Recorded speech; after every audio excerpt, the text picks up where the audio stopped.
नमस्कार, आपण पाहताय कोकण वार्ता न्यूज. कोकण वार्ता न्यूज मध्ये आपलं सर्वांचं स्वागत. पाहुयात बातमी सविस्तरपणे.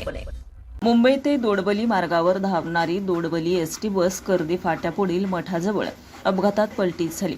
दिनांक 2 ऑगस्ट रोजी सकाळी 10 वाजेच्या सुमारास दोडबलीहून मुंबईच्या दिशेने परत जात असताना चालकाचा ताबा सुटल्याने ही बस रस्ते शेजारील बांधावर आदळून पलटी झाली.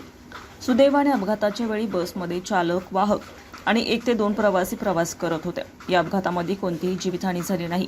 अपघात घडताच स्थानिक ग्रामस्थांनी तत्परता दाखवत बसमधील प्रवाशांना सुखरूप बाहेर काढलाय.